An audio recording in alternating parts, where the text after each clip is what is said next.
We are going to talk about 3-point lighting. I've got Jonas with me over in the shadows. He's going to be shooting this episode. Talk about how I do my lighting setup. Woo! That's the last light. Welcome everybody, Rob here. Jonas, you want to take this and serve as the behind the scenes. Jonas is going to be shooting on this main camera and it looks like this. All right, now what we're doing is we're talking about the lights. Essentially we have the main camera right here and it's going to be shooting me with a 50mm lens. We've got 3 lights, 1, 2, and actually a big third one up in the back. So my setup is very simple. You always start with a key light. That's the main light that lights up your entire scene. And I have that up at a 45-degree angle just here to my left. And now I also have a fill light, which is over here to the right. Sometimes you can use a bounce. You just want to fill in the shadows on this side of my face. And then I also have up behind me a small rim light, or sometimes known as a backlight or a kicker. And that gives you just a little bit of hair light right here and a little bit of light on my shoulders just to differentiate myself from the background. Now what we're going to do, and this is going to be fun, with Jonas's behind the scenes camera, he can capture what happens as we turn on and off different lights. All right, so let's just power everything down to the bare basics of lighting. So this is overhead lighting. This is just everything that's in my studio. This is what most people shoot in. This is full overhead lighting. Doesn't look super fantastic, but you know, you got something. But I think what we want to do is start controlling where the light comes from. So we're going to shut all the overhead lights off. And let's get started. Here we go. All right, we have no lights on now, except for just a couple of the lights in my cabinet. Let's start with the main light, the key light. Jonas, you want to hit that? There we go.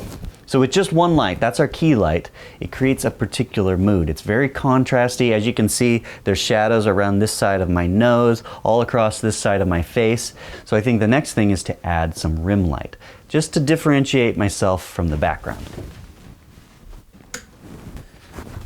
Okay, most people don't add this to their lighting setup, but with just one key light and a rim light, now it's starting to look artistic. You're getting shadows in different parts of your face that add a neat effect. So it's adding a little bit of light here, it's adding a little bit of light off the top of my hair.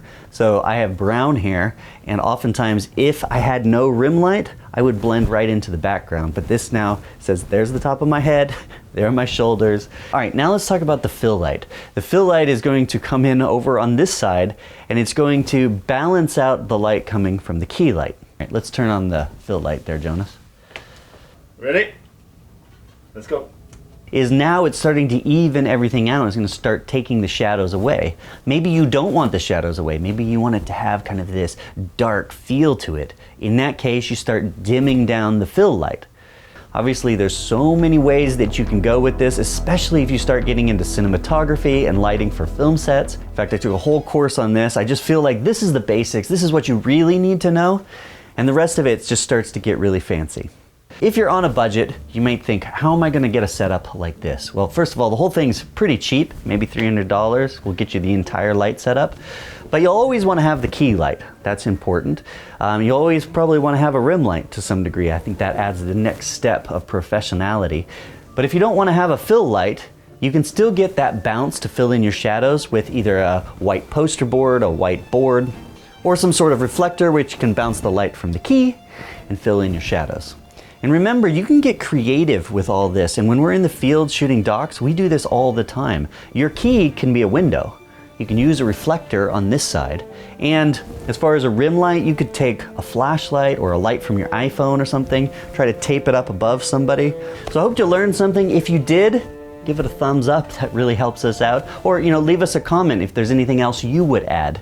And right now, I also want to say a big thank you to our patrons who are supporting the work that we're doing, basically allowing us to do this beginning guide to filmmaking. From the very beginnings of writing a script, all the way to editing and publishing out your final product. Links to that series down below. Be sure to check it out.